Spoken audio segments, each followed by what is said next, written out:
There's no joy without pain. There's no sunshine without rain. You need up and down. This is how the world works. As a man, you must build yourself. And I agree that society puts huge pressure on men, and it's time for men to perform. As a man, you either perform or you don't. There's no safety net. The men who say, I can't feel like it, cannot compete with the men who do not say that. And it is player versus player. The man who goes to the gym every single day, regardless of how he feels, will always beat the man who goes to the gym when he feels like going to the gym. And it's player versus player. A good man controls himself. I have absolute self-control. Emotional control is absolutely and utterly important as a man. You need to understand as a man, there are certain principles under which you act regardless of how you feel. Bam. I can wake up in a terrible mood. Nice. I can wake up sad. I can ache. I can have a busy day, stressed, etc.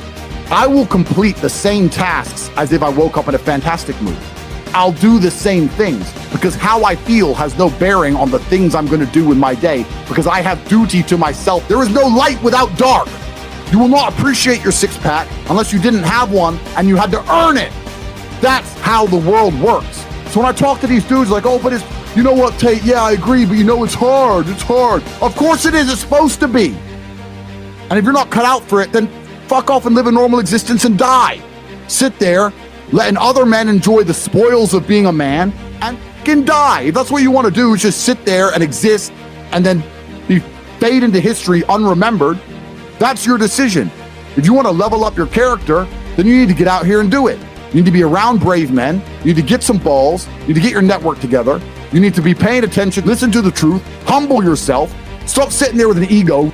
That's the game. But I made myself this way. I wasn't born this way. I absolutely and utterly made myself this way. And any single one of you men out here can do the same thing. I was always looking for, I wouldn't say happiness or contentment, but I was always looking to try and break out of the 9 to 5, just the normal monotony of day-to-day life. I think that men have a very unique life path, and it's very difficult to try and achieve status as a man. It's not easy to stand out from the crowd. And even what women expect of an important man, you need to be smart, charismatic, intelligent, strong, have a nice car, nice apartment, good network, good friends.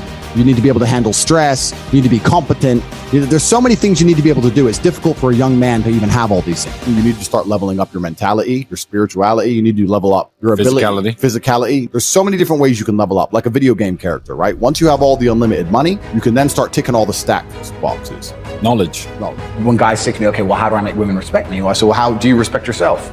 That's the first thing. No one's gonna respect you if you don't respect yourself.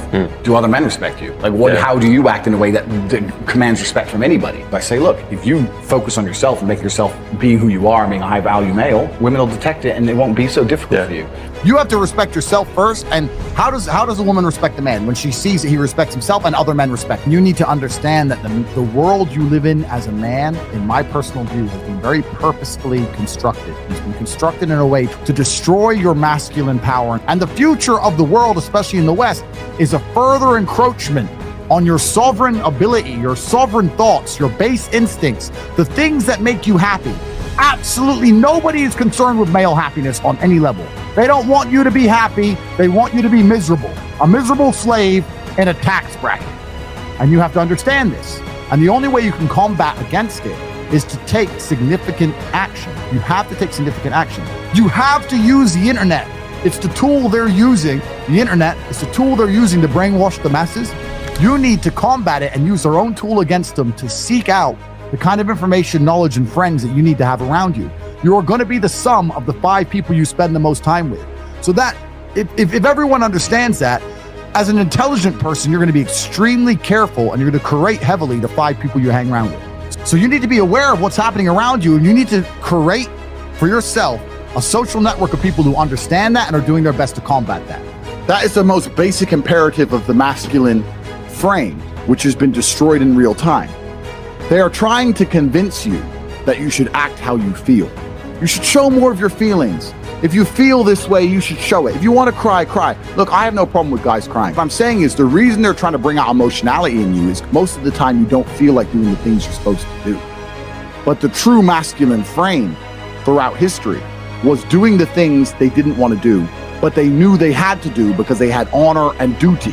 When you remove self-control from men, not only do you get emasculated weak men, but what you also get is very dangerous men. There are actually far less genuinely high value men than there are pretty girls. You can go to any club in any country in the world. I've been to 72 countries. You can go to any club in any country in the world and see pretty girls. If you're gonna find a young, in shape, smart, tall, intelligent, rich man, it's extremely difficult to find. And that man has options. He has more options than a beautiful girl. And I'll tell you something, there's always been a large proportion of men in the world who made the choice to stay where they are. And life for them wasn't that bad. But as we reach the future and as time goes on, you're gonna notice now that the people who don't chase having a masculine network, if they're not gonna be excellent upon themselves and they're not gonna be plugged into a serious circle of achievers, their life's gonna become terrible. You could just be a normal dude. And your life really wasn't that bad. But now we live in a situation where you just can't just be a normal dude anymore. Being a normal dude is no longer an option. So as a man, you have to be doing something to try and improve your status. There's lots of different ways to do it, right? But if you're a man with truly no status in society, now it's hard. Yeah. It's really hard. So you have to understand that as a man, you got to gear your life in a certain way. One of the easiest ways to get status is who you know, right? A lot of it's networking, and if you know the right people, you can get some status at least off of them to some degree. Every single man on earth with enough work can become one. That's the counter side, right? So there is hope at the end of the tunnel, but you got to get up and do it. You know what I truly think a high value man is? Okay, it's a few things, right? So there's the obvious evolutionary triggers. The easiest way to be a high value man is a man who's capable of violence. If you look at it from a biological trigger, it doesn't matter if he's got muscles or he's big or he's tall, whatever. Women understand from a biological perspective, they like a man who can fight. Yeah.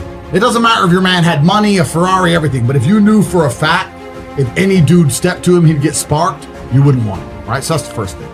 We're suffering from cowardice. We talk about all the problems in the world. It's easy to talk about them all. But you can narrow them all down to the exact same thing. Cowardice, masculine cowardice, all of it. All of this is masculine cowardice. That's all it is. And you're not going to be able to imitate being a G. You have to go out there and you have to suffer as a man. You got to go through trauma to be a G as a man. Too many dudes out here are trying to imitate. That's what all this is. You're talking about game. You're trying to be something you're not. The real game is to be the man. That's the game. As a man, you need to go through trauma. You need to go through difficult periods. You need to go through things which are extremely uncomfortable to become any kind of man of value. Every single woman on this panel, if you were to ask her to describe the kind of man she wants, she would describe a man who she thinks makes her feel safe, who is dominating, who is smart, who is charismatic, who is interesting, etc. You cannot be all of those things by accident. Any man who grows up with a very, very easy life, who never goes through anything, who's born with a silver spoon in his mouth is the exact kind of punk which these women don't want to touch, right? As a man, you need to suffer and you will survive, and you need to internalize it, not become a weirdo, accept that the trauma is what's going to make you strong enough to become the kind of man that's respected by society, and you need to use it for your own advantage. As a man, if you have not been through extremely difficult processes, you're never going to be a high value man. So when you ask me that question, the answer is an answer you're not hoping for, because likely you've been avoiding trauma your whole life.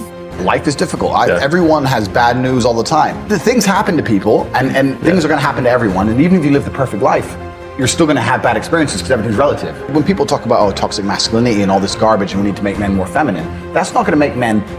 It's not going to make the world safer. Having a whole bunch of men who give in to their emotions instantly is going to create more monsters. The reality of masculinity is controlling your emotions. This is the reality of being a man. The tenets of masculinity since the dawn of time have been, I was afraid, but I did it anyway. This is the tenets of masculinity. Courage. That's what courage is. I was afraid to storm the beaches of Normandy, but I did it anyway. I was afraid to stay on the Titanic, but I did it anyway. This is the whole tenets of masculinity, and now they're saying, oh, if you're afraid, just act afraid, be a pussy. I'm at a point now where I'm working for, it's pointless. Money's just fruitless, I don't need it.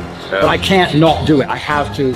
I don't know why I am exactly the way I am, because I'm a very happy person, but I'm not content. Does that make sense? I'm very happy, I'm not miserable, I'm not depressed in any way, I'm super happy, but also I'm not content. There is no quick fix, there is no replication, there is no way you can falsify on a long enough timeline.